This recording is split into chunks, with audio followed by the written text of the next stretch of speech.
ഇനി ഞാൻ പറയാൻ പോകുന്ന 5 കാര്യങ്ങൾ നിങ്ങൾ ചിന്തിക്കുന്നുണ്ടെങ്കിൽ നിങ്ങളുടെ കാര്യം വലിയ അപകടമാണ്, വലിയ അപകടമാണ്. ഞാനത് പറയണമെങ്കിൽ നിങ്ങൾ ആ കാര്യം ഒന്ന് ശ്രദ്ധിച്ചു കേൾക്കും.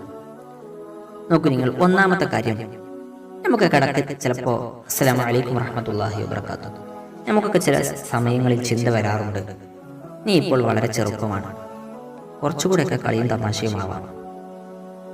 ചിന്തിക്കാറുണ്ടോ നിങ്ങൾ? മൗനമാണല്ലേ ഉത്തരം? എങ്കിൽ ഇങ്ങനെ ചിന്തിക്കുന്നുണ്ടെങ്കിൽ അപകടമാണ്. 2, ജീവിതം ആസ്വദിക്കൂ. നമുക്ക് പിന്നീട് തൗബ ചെയ്യാം. ഇപ്പൊ നമുക്ക് തെറ്റുകളൊക്കെ ചെയ്യാം, എന്തും ചെയ്യാം. നമ്മൾ ആസ്വദിക്കാം. മരിക്കുന്നതിന് മുൻപ് വയസ്സനൊക്കെ ആയി ഒന്ന് കടപ്പിലൊക്കെ ആകുമ്പോൾ നമുക്കൊന്ന് തൗബ ചെയ്ത് കളയാം. ചിന്തിക്കാറുണ്ടോ? അപകടമാണ്. നീ എപ്പോഴാണ് മരിക്കുന്നത് നിനക്കറിയോ? നീ നാളെ രാവിലെ മരിച്ചാലോ? അള്ളാഹുവിൻ്റെ മുമ്പിൽ നീ പെടില്ലേ, കുടുങ്ങില്ലേ, പ്രയാസപ്പെടില്ലേ? ഖബറിൽ നീ രക്ഷപ്പെടുമോ? 3, ദേഷ്യം വരുമ്പോൾ ക്ഷമിക്കരുത്. ക്ഷമ ഭീരുക്കളുടെ സ്വഭാവമാണ്, തിരിച്ചു പ്രതികരിക്കുക. ഇങ്ങനെ നീ ചിന്തിക്കാറുണ്ടോ? ക്ഷമിക്കണ്ട, ക്ഷമ ഭീരുക്കളുടെ സ്വഭാവമാണ്. ഇപ്പൊ പ്രതികരിക്കുന്നതാണ് ഒരു ധൈര്യവന്റെ അടയാളം.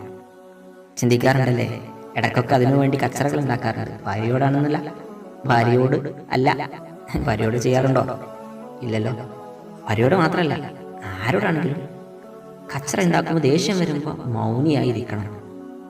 നമുക്ക് ആ ദേഷ്യം അടങ്ങുമ്പോൾ പിന്നെ നമ്മൾ ദേഷ്യമുള്ള സമയത്ത് പറഞ്ഞതൊക്കെ പറയേണ്ടിയില്ലായിരുന്നു എന്ന് തോന്നിപ്പോകും ചിലപ്പോഴൊക്കെ. 4, എല്ലാവരും ആ തെറ്റ് ചെയ്യുകയല്ലേ, അപ്പോൾ നീയും ചെയ്തോ എന്ന് നമ്മോട് ശരീരം പറയാം.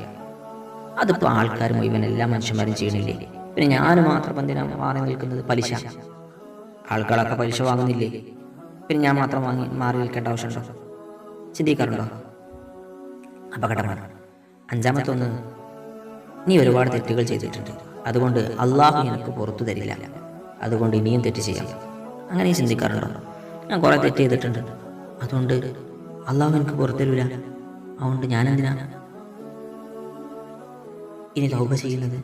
ഇനിയും അവിടെ തെറ്റ് ചെയ്യാൻ കുറേ എന്ന് ചിന്തിക്കാറുണ്ടോ? ഇല്ലല്ലോ. തൗബ ചെയ്യണം, മാറണം. ഈ ചിന്തകൾ ശൈത്താൻ്റെ ചിന്തകളാണ്. ശൈത്താനാണ് നമ്മളെ ചിന്തകൾ കൊണ്ടുവരുന്നത് എന്ന് ബോധ്യപ്പെടുന്ന കാലത്ത് നമുക്ക് രക്ഷപ്പെടാൻ കഴിയും. ശൈത്താൻ്റെ പിറകിലായി നമ്മൾ പോകരുത്, പരിശുദ്ധ ഇസ്ലാമിനായി ജീവിക്കണം. അള്ളാഹു തൗഫീഖ് നൽകട്ടെ. അസ്സലാമു അലൈക്കും.